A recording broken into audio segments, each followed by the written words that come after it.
hop that over. Hey, look at that sound. Hey, what do you know? Excuse me. Jumping back on here, I'm going to jump off and then. Hey, everybody. I'm actually just hopping back on while I do some sort of post-show cleanup. I've got a little bit of editorial and YouTube channel content stuff to take care of. So rather than just sit alone doing it, I thought I would keep the conversation going, hop back on. So I'll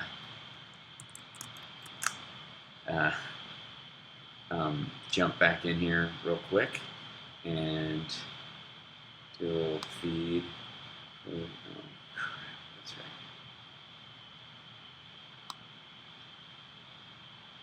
Everybody know we're in there doing it. Seem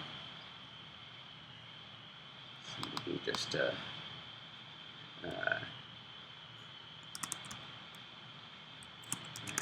random. There we go.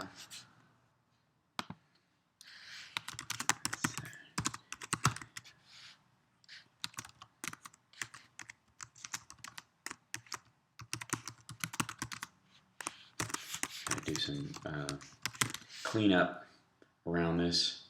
That's true, Hockey. I did play Mr. Davenport on Lab Rats and still do occasionally when we make new ones.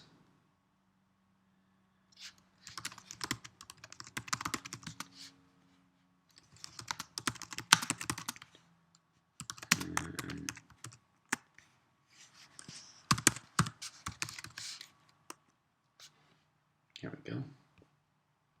What am I? Wow, it's a deep question, Anthony. Are we looking for an essential breakdown? Am I human? That's debatable. I'm not quite sure what you mean. There you go. Hi, I appreciate it. Yeah.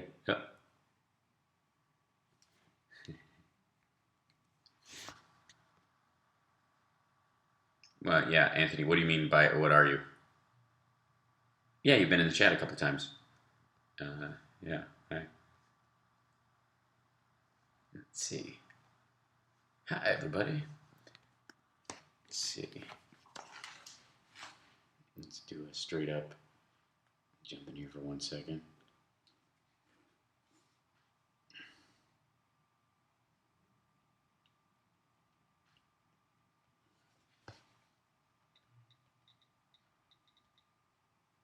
Doing some post-show wrap-up. I'm going to tweet this out. Doing some post-show Q&A on YouTube right now.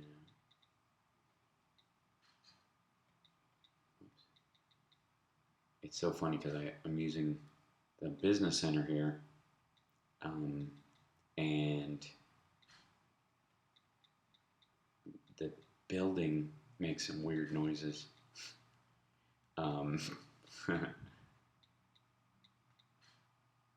Hear that? And I think it's just the TV,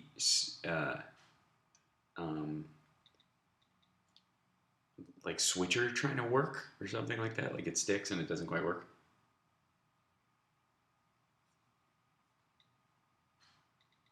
Yeah. It's like when an old house creaks.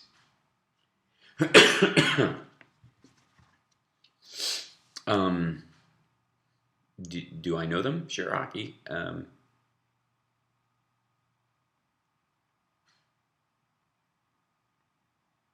in some of the episodes of Lab Rats Bionic Island, why were you absent?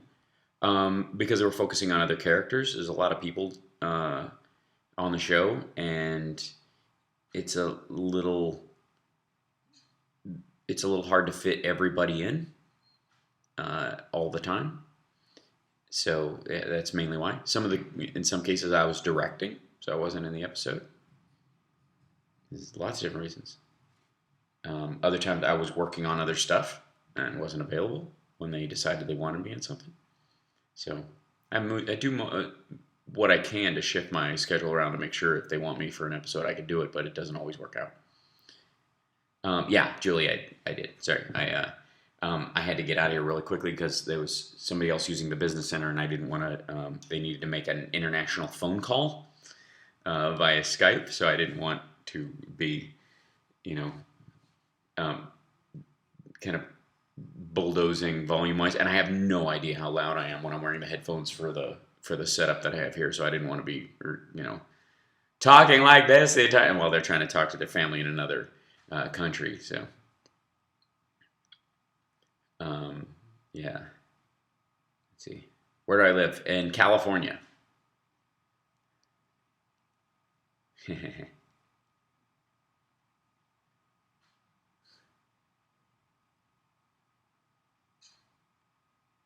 No, you don't, King David Lane. Unless there is a guarantee of a all episodes filmed in your contract, um, and or a, a beyond percentage. It's called a pair play element of the contract. Most of the time, there's a trade off in doing that. One is, yeah, you get paid for every episode, but if you're in that situation, that means that even if you're not in the episode, you can't go do an episode of another TV show because that would violate that aspect of it. So there you go. It's so there are contractually good reasons for wanting it in there, and there are contractually good reasons for not. And it's a decision you have to make based on the show itself. A lot of times, quite frankly, it's about how fun the show is to do. Because if the show is a miserable tooth pull, what you're going to want is as much flexibility as possible. If the show is a joy to do and you jump to it and you'd rather do it than anything else, you want it in there so that you have your agent is getting a percentage, so that you can to keep working on that, so they don't keep trying to pry you away from a show for one that just pays better no matter how good it is.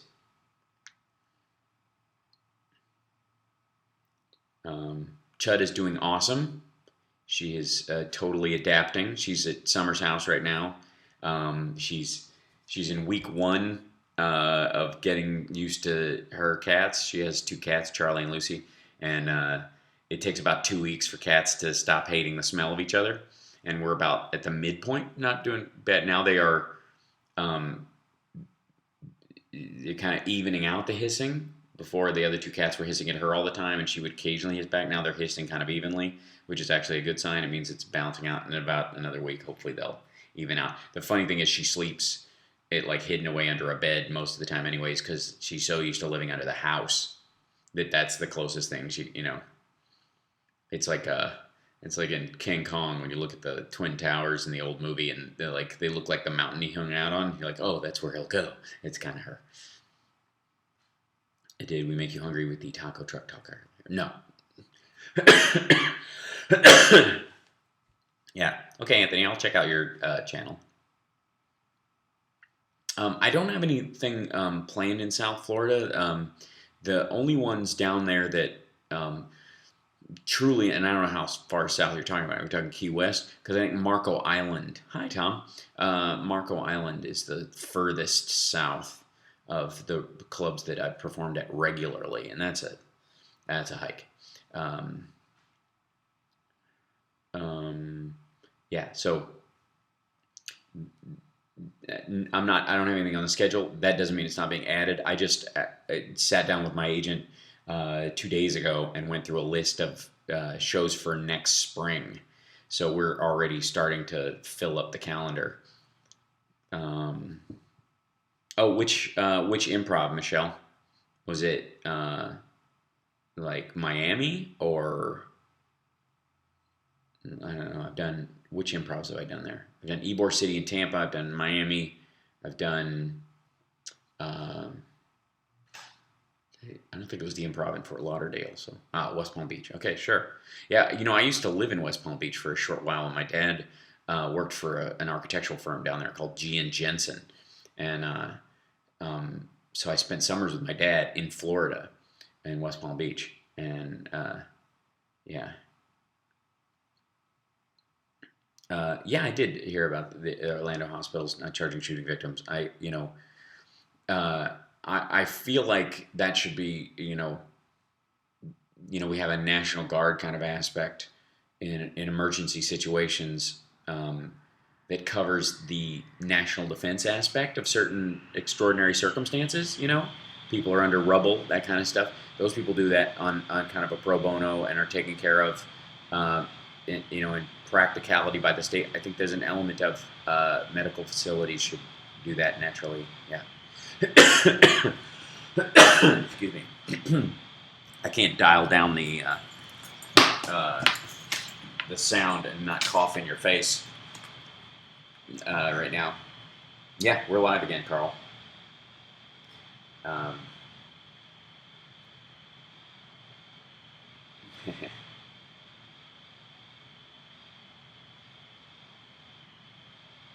Let's see what we've got in the Twitterverse as well.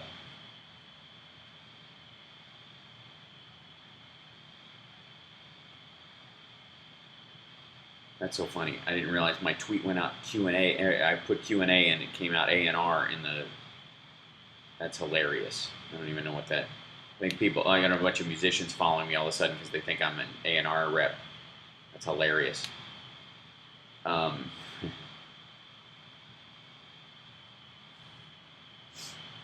Yeah.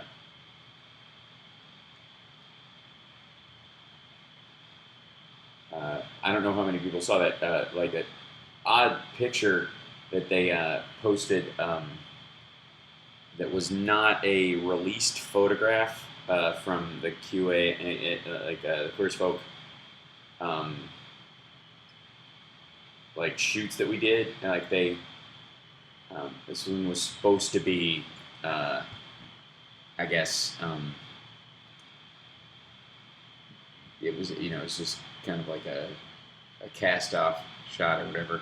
And this is a so funny thing where I'm just so happy to be with Sharon, and Scott Lowell is giving me the crappiest look. It's so hilarious. And, yeah.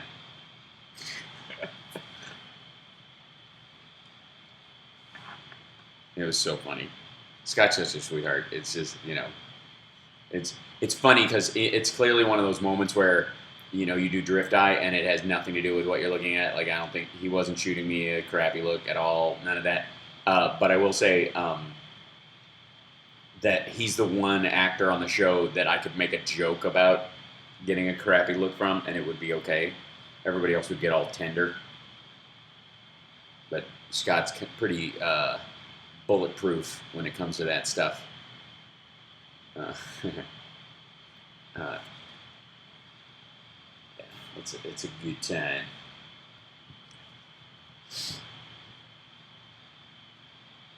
Oh, we'll do it next time I'm in Atlanta. Yeah.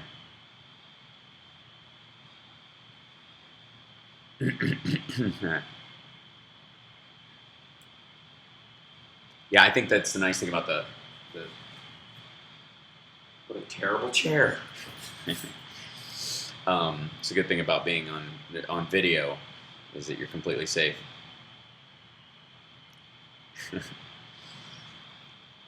Yeah, this is the. It's nice. This is the sort of business center stuff. During most of the show, there was a lady using one of the computers over there, and I was kind of like I said, I didn't want to. During the show, I was here and doing my thing, and she knows that coming in, and she was very nice. But she was literally, I think, waiting till I was done to call her family in India. So I wanted, as soon as the show ended, I was like, okay, I'm signing off so she can call. And then when she was done, and then I could kind of hop back on and say hi and touch base. Yeah, let's see. Shall we? Yeah. I have, a good deal of stand-up dates that seem to be coming up. Let's look. Because I think Peeps finally put together, they do, for me, with continuing regularity, what's called an updated routing. And in the updated routing, it has a list of what's, what I've got confirmed and what, in the next month or so. September's pretty full. It's Cap City Comedy Club in Austin, Texas for 6 shows. And then I go to the Improv in Addison for one show just this Sunday night. And then a week later, I'm in Portland, Indiana at the Jay County Events Center. It's just a Saturday night show. It's benefiting a kid with cancer. And then the week after that, leading up to my birthday, I'm in September 22nd to 24th. I'm at Crackers in Broad Ripple, which is in Indianapolis. So we got 2 weeks in Indiana for whatever reason. That just kind of magically worked out. And then October dates are still being hammered out, so I might have to shuffle those around, hopefully because of shooting. We'll see. There's a lot on the, a lot has to be settled this week, which is always interesting because I'm always, as a stand-up, I have something that a lot of actors don't have, and that I don't have to wait for work. I can just go make some. And so I don't have to sit and worry and wonder if the phone's going to ring, because I just go make it ring. And there's a lot of factors why acting is a tough and difficult profession, and not the least of which is that the work is not the work. The work is getting the work. Doing the work is a joy. It has work elements to it. It's exhausting. It has some emotional stuff. It's got some it has a price to pay in terms of how it will affect you physically and mentally and all that and the like. And yeah, I'm doing this at Staples. and in so many ways, there is there's kind of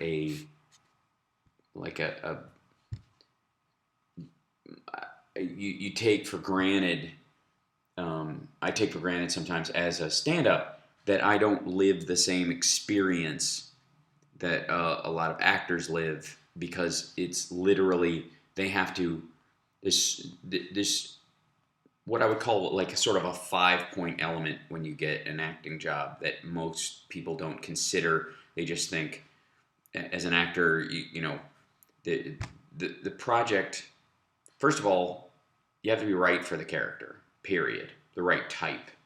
And so you're hoping that a character in a show of any type matches you visually in the eye of the person who's presenting the show, because it has to be not only convey the script, but it also visually has to impact the way the director wants. So you have to be the part, essentially. It also has to be, secondarily, if you care about longevity in your career, a character you want to play or has some value for you, meaning that it's not a typecast character that can stop you from getting 10 other roles because you're just habitually playing the same thing over and over again. It's got to be something that is worth it, that pays, is union if you're union, and you're available for. You literally have to be right for the part. You have to want it, which is almost like a sixth. It's almost outside the realm. Let's just start with, you have to want the part. You have to be available. The director's vision and the writer's vision have to match who you are. So even if you are right for the part, you might need to be right to them. You have to forget the casting and just the creative aspect of being cast in something. And then the last part that almost nobody factors in when they go up for something is the project has to go. It actually has to happen. That's the thing that most people don't, so many of the things you audition for don't actually come to fruition. The movies don't get made, the TV shows don't get made, they make a pilot, it doesn't go. All those kind of factors, or they'll cancel a show before the role even comes up. The job I just did, which I can't talk about, but I just filmed all this week,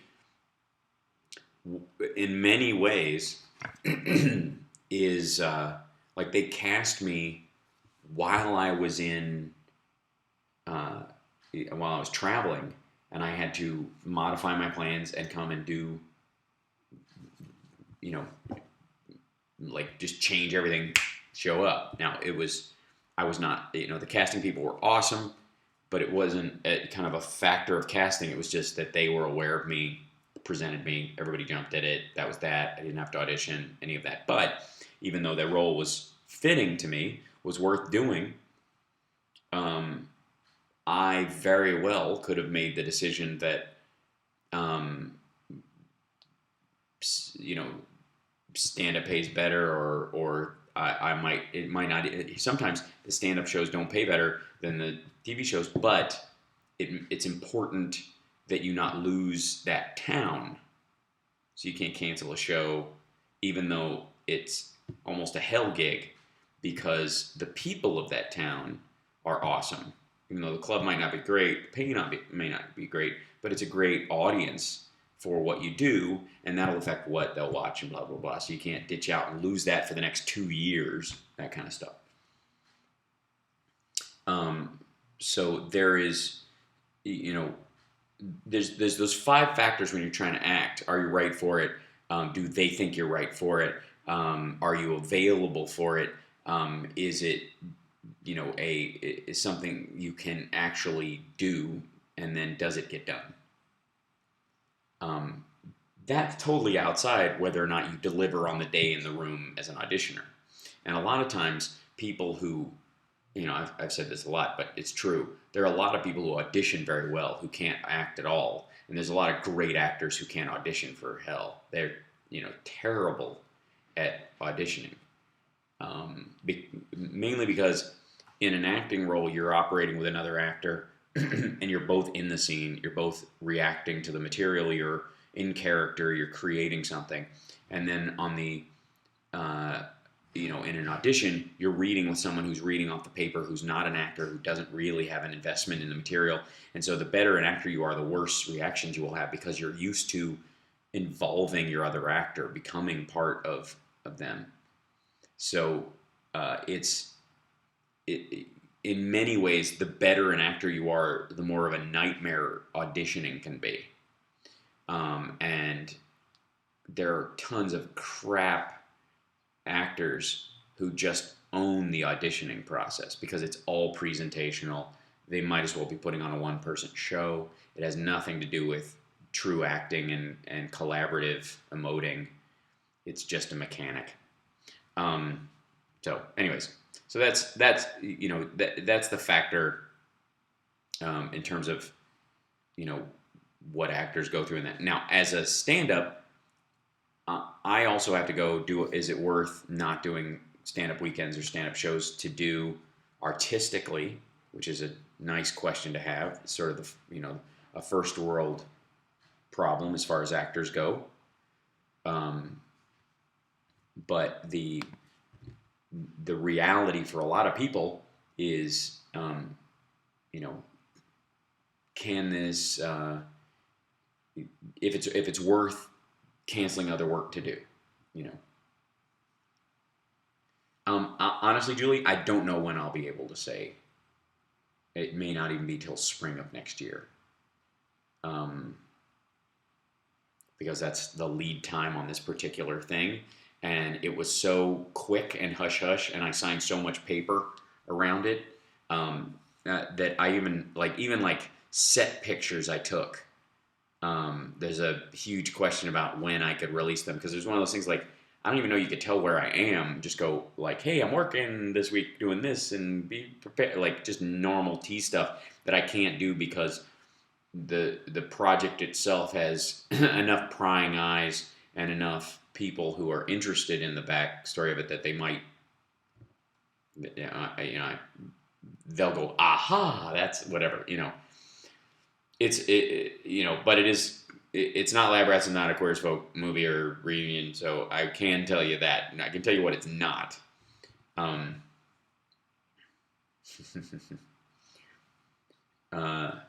Michael Anderson, try as I might, I keep getting cast as crash test dummy. My first advice: take the tape off your face.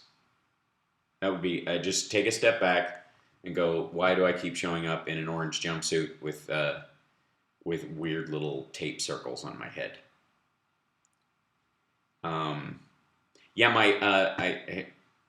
I brought Sam Bush's. I could do it from the trailer because the trailer is literally the same trailer. I think I've been in that trailer before. It doesn't matter, but they give the the Sam Bush CD. I literally got when I was visiting my dad. Sam had given my dad a few copies, so I brought it with me and I had it in my bag when I went to work. And I was like, "Oh, good, they got a CD player in the trailer." How did I get involved with Lab Rats? I got cast on the show.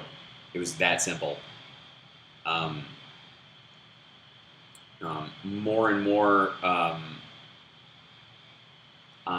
even when I'm involved in the casting process,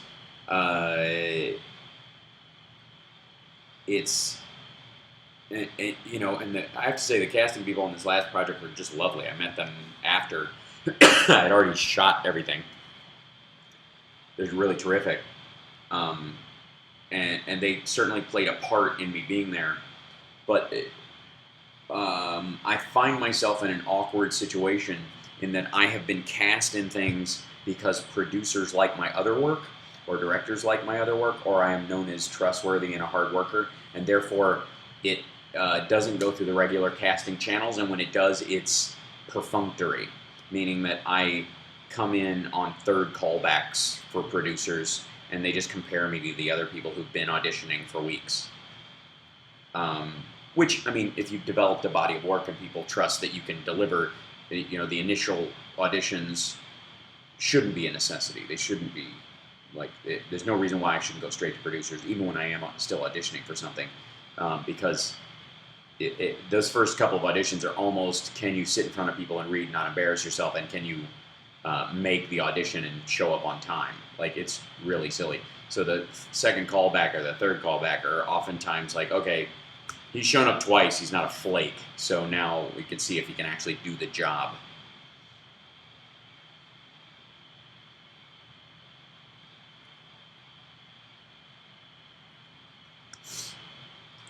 Yeah. So in this particular case, the execs were fans, and sent the script to see if I'd be interested at all. Read it. It was funny. I was reading 4 other scripts at the time, so 5 pilots in total, and it was the only one that met sort of my 3 marks for what I needed my next project to be. And the main one being funny, the second one being a more authoritative or aggressive character than I played, as far as Michael's personality, and sort of more in line with my stand-up, if you'd look at it that way, and family friendly had an aspect of that because because Camden was just being born. So having a little bit of something that by the time he was, 4 or 5, he could watch.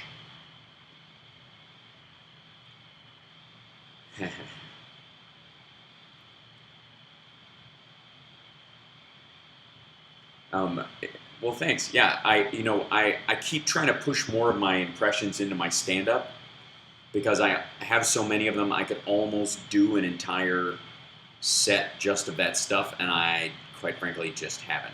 And it's one of those things, I'm gonna have to bring a list on stage with me and do them. It's a little hard to go into the louder ones with my the cough. But watch for that to be a part of the next stand-up show. Yeah, the next round of stuff. Because in the last set, I managed to work Schwarzenegger in just as fun, and he's not even one of the difficult ones. But I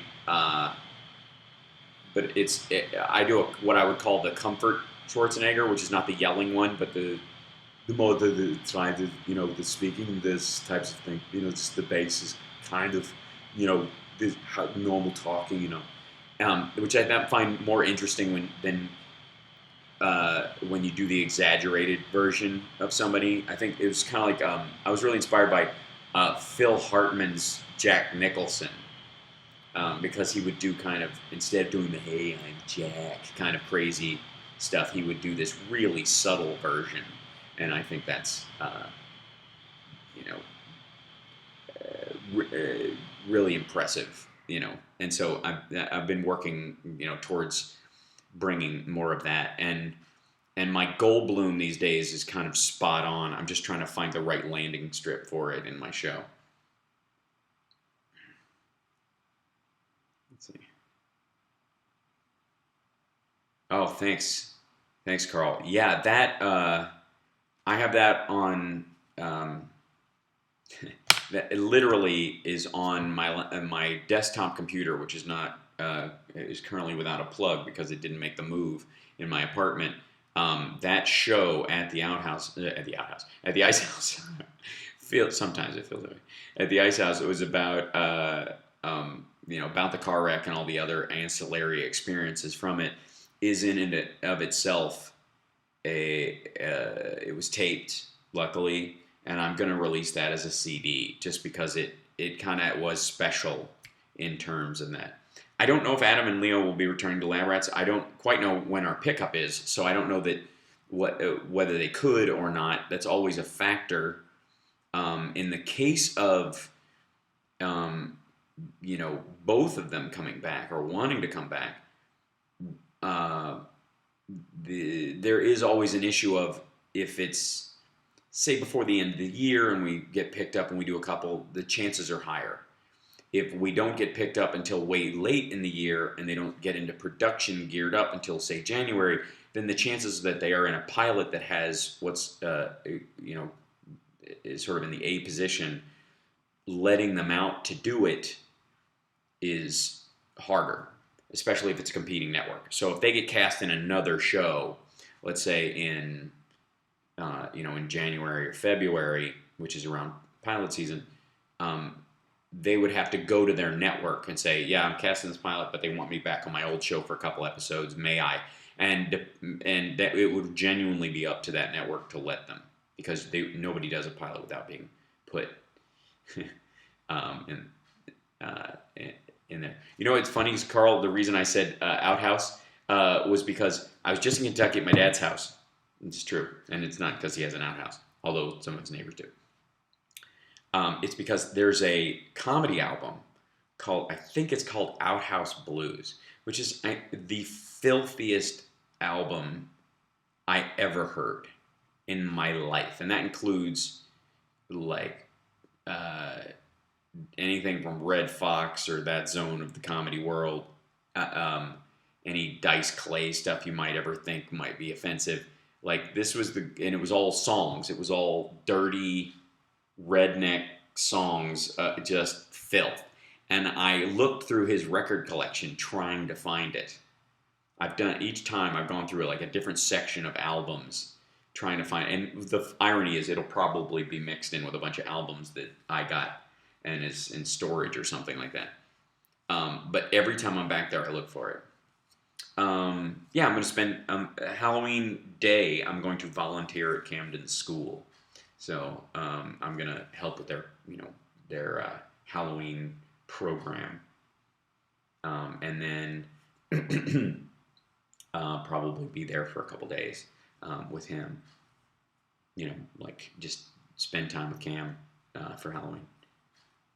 That's the great thing about it being on a Monday this year, is that even if I book stand-up the weekend before and after, I've got that whole stretch where I can just, devote to him.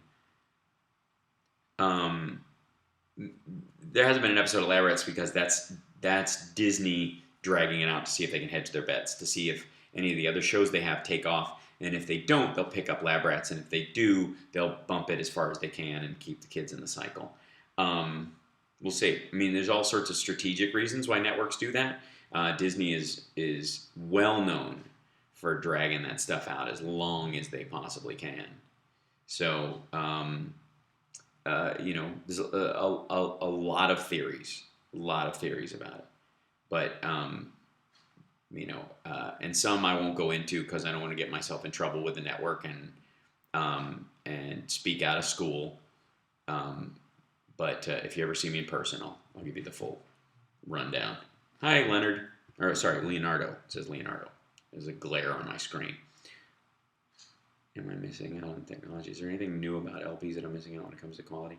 Not really. No. They're still the same. Although needles are better. You know, the needles got better because of DJs and whatnot. What care? My hair's curly, so I mean, obviously, Paul and Gene are the two. The easiest. If you want to straighten your hair, Ace. If your kids want to go as those, then I would say, then you can take one for the team and go as Peter. But that's my own personal feelings on the issue. If you really want to go obscure, you can go as Eric Carr's Fox, which it would be a real deep reads way to go. So I personally would appreciate it. I don't know that other people would know what you were doing. They would just think, oh, it's cool Fox makeup. Or the weird Egyptian warrior Ankh that Vinnie Vincent wore for about 20 minutes. Yeah. And we'll delve into that more with an upcoming Hotter Than Hal episode, I think. Yeah.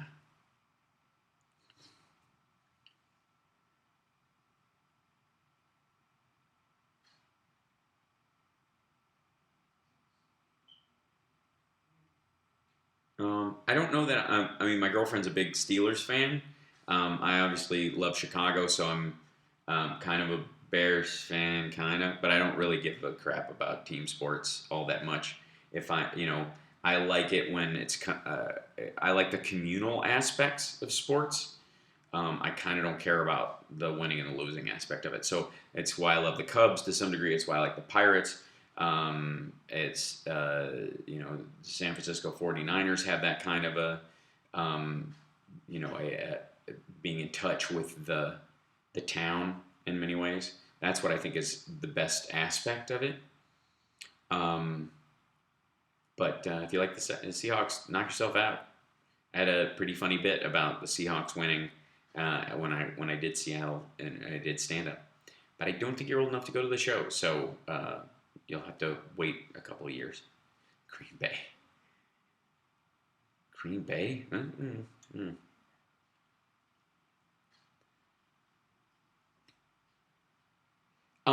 It's interesting that terrestrial, as much as it's becoming kind of generically obsolete, it has tremendous value in reach because if your phone dies or you're out of the sort of range of internet, it is the biggest fallback, especially AM radio.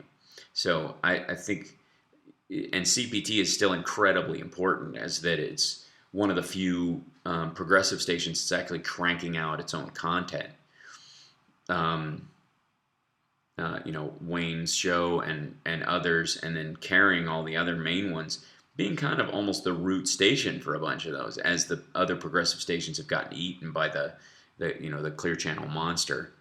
So I think it's still incredibly valuable. AM radio and terrestrial radio in many ways is being viewed in the same way that print media was, just written off as dead for about 8 to 10 years. Now there's some element of, we're starting to understand, they're building a machinery for where the New York Times and the LA Times and Washington Post and Financial Times to some degree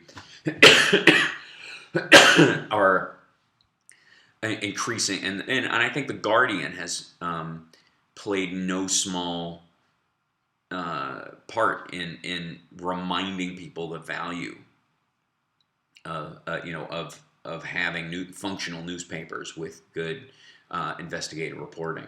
So while I almost had the same conversation. Maybe this is a good way to dovetail into another conversation. But I had this conversation last night with somebody who was talking about her daughter wants to go into directing, and she's concerned because it's harder for women directors. And I had to kind of stop her for a second and go, Okay, statistically speaking, there might be fewer female directors, and it might seem like the certain studios are more apt to drive female directors away. Um, but if there are any female directors, your daughter can be one. And you have to, especially in all art, operate as if that's the case. Because statistically, there are myriad of reasons. There's a myriad of reasons why you're not going to make it. You can, I mean, you don't need any more excuses in the internet. Just do a scan of reasons why you can't make it in the arts. You'll never run dry of a list of reasons why statistically, empirically, your chances of not making it are huge. It always boils down in the arts, whether people want to admit it or not, to, and yes, I would move back to Chicago. I love it. As a matter of fact, I'd love Camden to go to high school there because I love New Trier so much, and I think it would be great for him. That even if statistically, for any multitude of reasons, the system is set up against you, that can't matter. And the more you're in an individualized art form, like directing, which is one person, because I think like writing diversity, you can kind of enforce in a writer's group. You can go, I think we need a multitude of male, female writers, people of color, and to create kind of a balanced viewpoint as we're writing. But the director is always one person, and they have their job is to fuse the vision, not impose the vision. In many ways, of a particular, of their gender, their race, what have you, unless they've written the thing themselves. In any ways, a writer-director situation, like say Spike Lee. The director's job is to visually capture the story and make all the characters real. So the more they impose their own kind of single gender or single racial or ethnic profile onto everybody else, the more they limit the breadth of the character. It's a great way to create two-dimensional characters no matter what your point of view is. So as a director, it matters less I think, your ethnic or gender makeup than it does, say, as a writer, as far as delivery goes. But the important thing was, that's kind of immaterial. The important thing is that she was coming at this thing, I'm worried about my daughter wanting to go into this because there's so few women directors, or it's hard for women directors. It doesn't matter. If she's good at it, she's worth being a director. You always have to operate from that point of view. You don't let the statistical probability that you might run up against more adversarial experience because of who you are stop you. If that wasn't the truth, then poor people should never try to be rich because the chances are very low. You can't live like that. Yeah, that's right, Carl. That's her name. The minute you start thinking there's a bunch of people who look like me or too many people that look like me running for the same part, or there's not enough of me to, there's all the parts that are being cast are for people who don't look anything like me. The minute you start operating in that field of viewing your employability through statistical analysis as opposed to your artistic merit, you're screwed to start with. Let other people have that conversation. Let your union reps deal with it. But on a personal level, is that you have to make yourself invaluable, both in whatever job you're doing. That in many ways, there's only one you doing what you do. It may have flavors of your influences, but you have a unique gift that you give, and especially as a director, one of the reasons why they find that when you look at diversity in television directors, for example. Lab Rats has an incredible diversity rating because our main director is Hispanic. Not necessarily because it was diverse. It's because 89% of the episodes were directed by a Hispanic male. I don't know that you would call that diverse. It's fairly consistent, quite frankly. You could arguably say that the majority of our directors are Hispanic males, if you wanted to look at it from that point of view. And the rest of it are myself, and we've had a couple of women, a couple of older white males, but that's the minority. The majority of our show is directed by a Hispanic male. Great. Awesome. Did it necessarily mean the show had a more Hispanic feel to it or something? No, not necessarily, because his job was to facilitate what the writers are putting together, and their idea comes from the story they want to tell. So it's almost like a delivery system. James Burrows is another example. One of the reasons why James Burrows is so terrific is that he has an understanding of comic timing and how humans in the most general form of all walks of life appreciate comedy. And so James Burrows homogenized the comic beat in a very in an amazingly concise way that it appealed to a lot of people, and using the comic timings of a lot of Brits, of a lot of Jewish people, of a lot of Irish, and a lot of black performers, and going, okay, how do they time stuff off, and which beats work better with that kind of timing? Some benefit from the drag. Some have to be nailed immediately. They can't survive any kind of inspection. Some jokes can survive inspection. So Burrows and people like him really are masters of looking at these different types of timing that goes with different kinds of jokes. That kind of idea. That being said,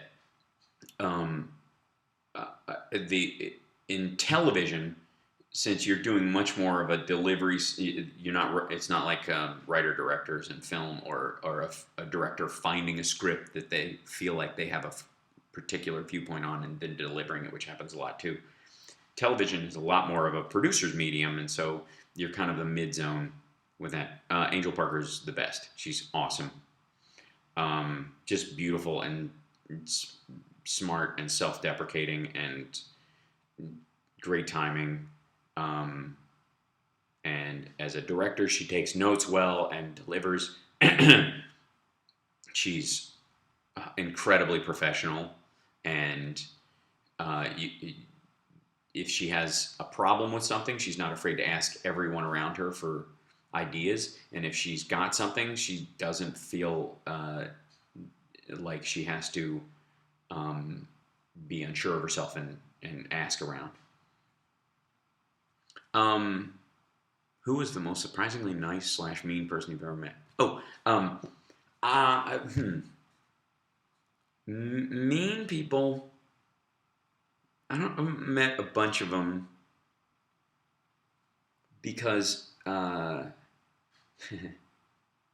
haven't met a lot of mean industry people who haven't been a little bit scared of me.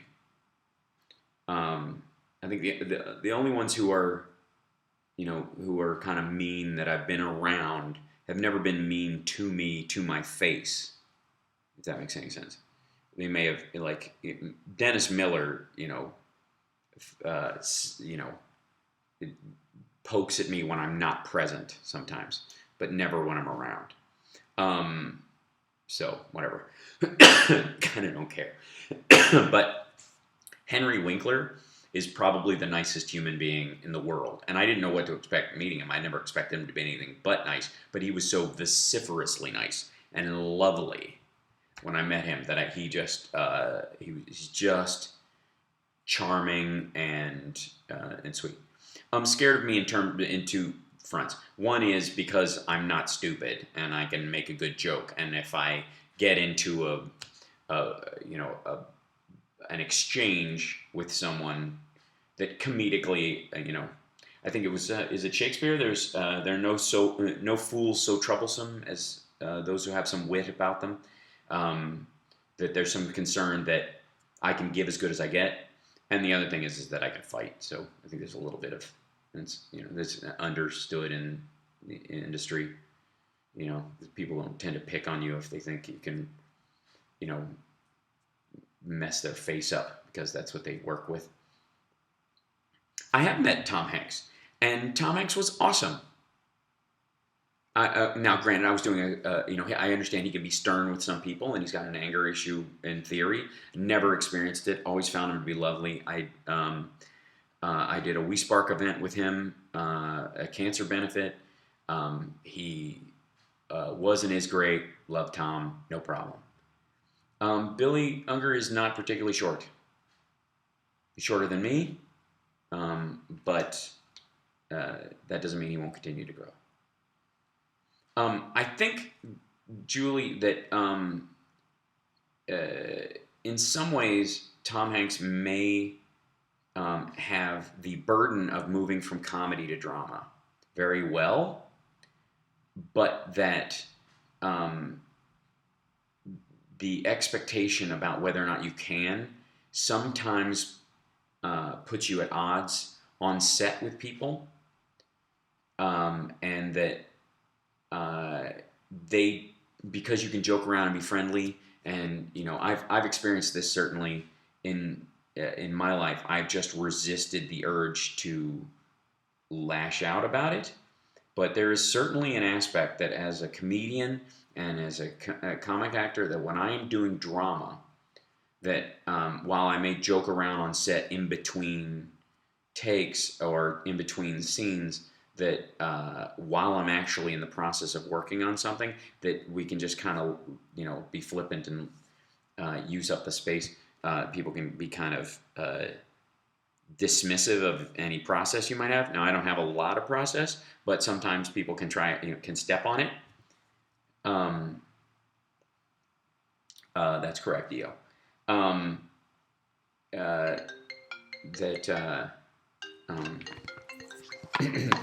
on.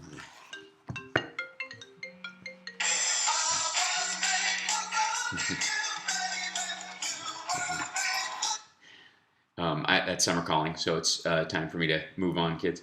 Do you want to be famous starting out? Was that one of your goals? Absolutely, because fame was part of the actual was part of the actual job.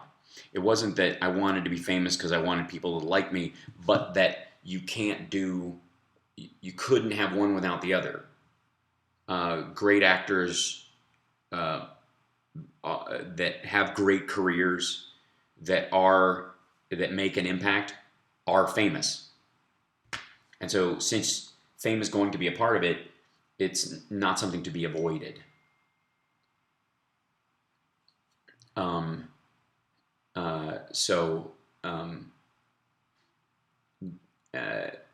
It wasn't that was what I was seeking, but I certainly wasn't avoiding it.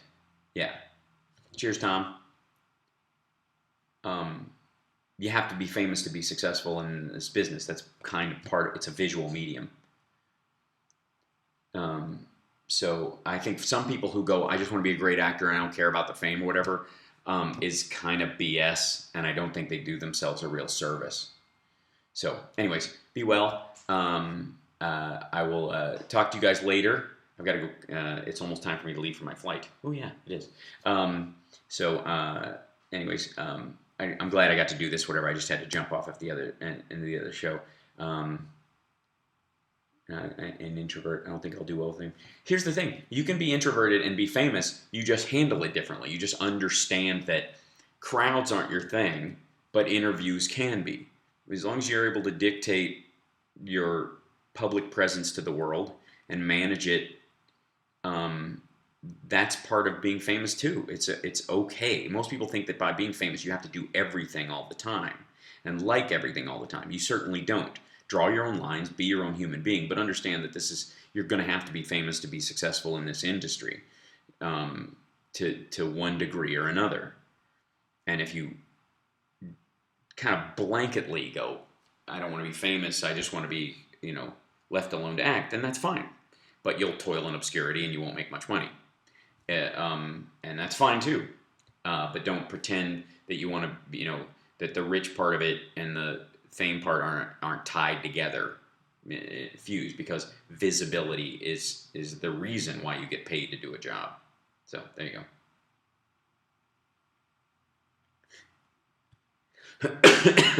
So, I'm sorry, King David Lane. You're just going to have to get used to it.